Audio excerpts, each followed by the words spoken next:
It's finally here, people. In 6 days, a national champion is going to get crowned. One of these coaches is going to get their first national title under their belt. Either Marcus Freeman or Ryan Day, who's going to be able to come out on top. You got a Notre Dame team that, let's just be honest, man, when they lost to Northern Illinois, all of us, including Fighting Irish fans, counted this team out. Nobody would have thought they would have made it to this game. And you got an Ohio State team that invested $20 million into this squad. They were expected to be in this game. This isn't a surprise. And you have your typical David versus Goliath matchup where you have Goliath, that being Ohio State, that has pretty much the most talented roster in college football. They're stacked at every single position. Meanwhile, you have a Notre Dame team that's hoping to get a big enough rock that they can throw at Goliath to knock him off and shock the entire world. And let me tell you guys something. Notre Dame has to set the tone early in this game, because the way Ohio State has came out in these last couple of playoff games, they're scoring on no opening possession. I mean, they're opening up a can of whoop ass the first 15 minutes. They're already calling ball game. Notre Dame, with them being the underdog, with them being at the talent disadvantage, they got to come out hot. They got to come out and show Ohio State that you're not about to treat us like we're TCU from a few years ago when we was in the Natty. We deserve to be here. We're just as good as what you are, and we're about to show you. We're about to come out here with a high level of intensity, a high level of urgency, and we're about to show you that we are just as good as what you are. The games are played on the field, not on paper, for a reason. You need to slow down Ohio State's offense early in the first quarter. You cannot let them get rolling early, because as soon as this offense starts cooking with some oil, they end up causing a grease fire that's hard to put out. Notre Dame has to set the tone early within the first 5-6 minutes of this game. They probably need to score in the opening possession. It doesn't have to be a touchdown, but you at least got to put some points on the board within the first couple of minutes in this ball game to let Ohio State know that y'all not just about to push us around like we're anybody. We're the Notre Dame Fighting Irish. We're the Catholics. And one thing that I love about Notre Dame in this game that is going to be a huge advantage for them is their secondary. Their secondary matches up incredibly well with the wide receiving core of Ohio State. Notre Dame has the best secondary in college football. They have a lot of length, a lot of size, and athleticism. They don't have a single starting defensive back that's anything shorter than 6 feet tall, and they weigh at least 185 pounds or 180 pounds. So with the advantage that they have in the secondary, you might not have to take a book out of Texas game plan and bracket Jeremiah Smith or double team him. You might actually have an outside corner who can somewhat keep him at bay. Now, are you going to be able to completely shut down Jeremiah Smith? I don't know. I'm not going to go that far, because Jeremiah Smith, this dude is a superhuman. He's an alien. I refuse to believe that this kid is only 19 years old. Let's just be honest about Jeremiah Smith. This is a grown man in a young man's body. This pretty much is a NFL wide receiver playing in college football. But if Notre Dame can't defend Jeremiah Smith one-on-one, then I'm pretty confident that if they double team him, they can somewhat eliminate the impact that he has on this game, force them to go to Emeka Egbuka, Cornell Tate. But the Notre Dame secondary is a big strength of this defense. Now, the biggest weakness for Notre Dame defensively is their front seven. Their defensive line has a few guys that are under 300 pounds. You already lost one of your best interior defensive linemen. So I wonder how they're going to hold up against Ohio State's ground game. Ohio State, with the two great running backs they have, and Travion Henderson and Quinshon Judkins, I think they're going to pose a major problem for a Notre Dame defense that gave up 204 rushing yards against Penn State in their previous playoff matchup. So for Notre Dame, you're going to have to find a way to force Ohio State to have to beat you playing to your strength defensively, which is your secondary. If you can make Ohio State become a team that just wants to try to throw it all over the field against you, which Ohio State probably could have that game plan. They might come out and feel like since they're the more talented team, they can throw it at will against Notre Dame, because Ohio State, they want to get this game wrapped up early.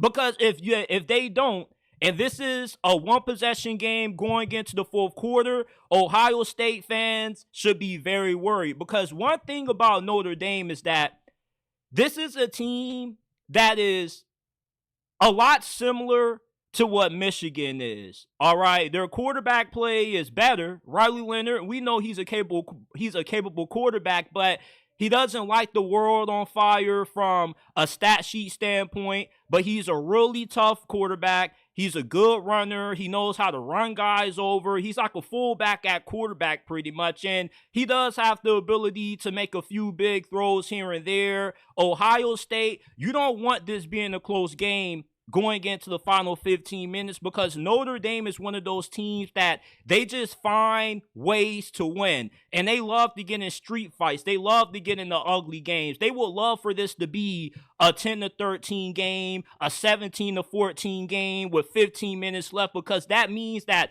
they survived the onslaught. They survived the storm.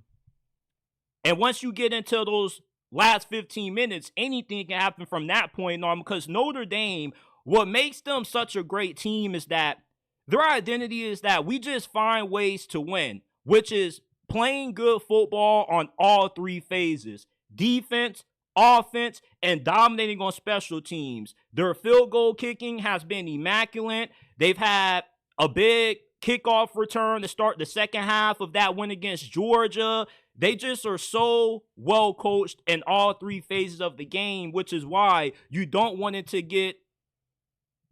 this game to become one where you have to beat them with what you do in the last couple of minutes, because with their identity, with their DNA, they're just one of those gritty football teams that once it becomes a close game, you're playing their game. Ohio State needs to make Notre Dame uncomfortable. You need to get the Fighting Irish playing from behind. I know what you Notre Dame fans are about to say about that. Well, JT, we've played from behind before. You don't want to play from behind against Ohio State. If Ohio State goes into halftime up 24-3, the ball game is over. You're not a team that's built to overcome a deficit of that magnitude. Now, if it's a 10-point deficit that you got to come back from, then that's manageable. But you don't want to get into a game where you can't run the football because you have not a lot of time left to get back into the game.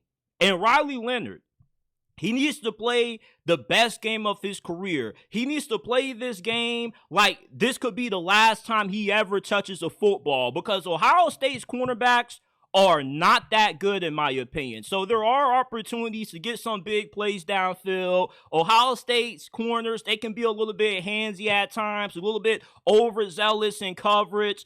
And Notre Dame, like we saw last week against Penn State, with how creative their offensive coordinator is at getting guys open, there's a few opportunities for Riley Leonard to get those big shots downfield if he's able to hit them with accuracy. He doesn't overthrow anybody, but you need Riley Leonard to play a flawless game. Another thing that Notre Dame has to do and what Ohio State has to look out for is Jeremiah Love, their fantastic running back. Notre Dame has to find ways to just get him the ball. It doesn't mean just handing him the football 30 times. You got to get creative with it. Notre Dame, they got to find a way to get Jeremiah Love in open space, whether it be jet sweep, screen passes, flanking him out right with the hopes of getting him matched up against a linebacker. You got to get the ball to your best playmaker on offense. If you can get the ball in Jeremiah Love's hands, a lot of good things are going to happen. For as good as what Ohio State's defense is, I don't think they got anybody on that defense that wants to see Jeremiah Love one-on-one in the open field. So, Ohio State, with them having the obvious talent advantage in this game, you expect them to put this game on ice early. By the time we get to the third quarter, you expect Ohio State to be up by at least 3 possessions. But if the game ends up being a one possession ball game with 15 minutes to go, I like Notre Dame to win it because they've been able to win these style of games all season long. And if Ohio State can't finish this team off before then, that will be a huge indicator how this game is going to go. Because if you're the more talented team and you invested $20 million into this year's squad, this should not even be a competitive game. So if it even gets to that point, I would be really concerned and I'll be sweating bullets if I'm Ryan Day, Chip Kelly, and Jim Knowles, because that means that Marcus Freeman had this team ready to play. They had a fantastic game plan. They came out with a high level of intensity and urgency. As I said, Notre Dame needs to start this game out with, and they were taking it to you. One thing about Notre Dame is that this is a physical football team, which is why I said that they are a lot similar to Michigan.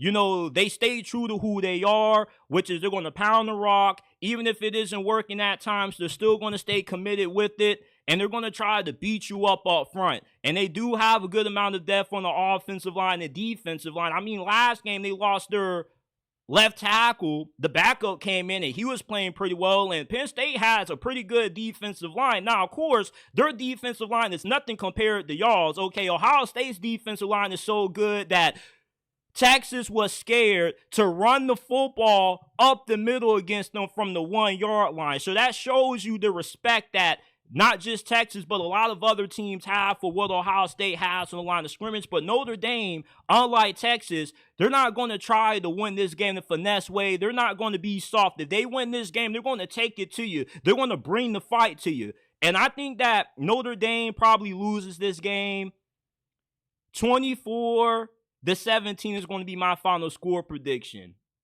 I like Notre Dame to cover that plus 7.5 though.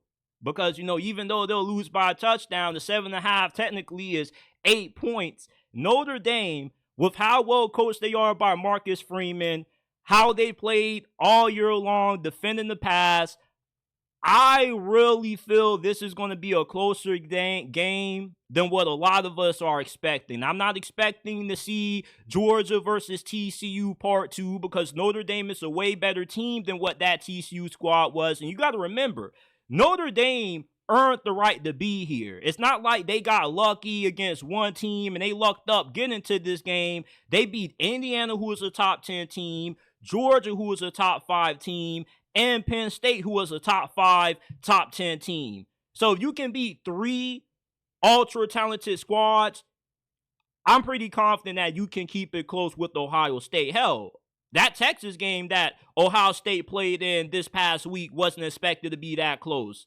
And yet, you know, they didn't really pull away until the last 6 minutes in the fourth quarter when Texas just completely imploded on themselves. So I like Ohio State to win, but I do like Notre Dame to cover.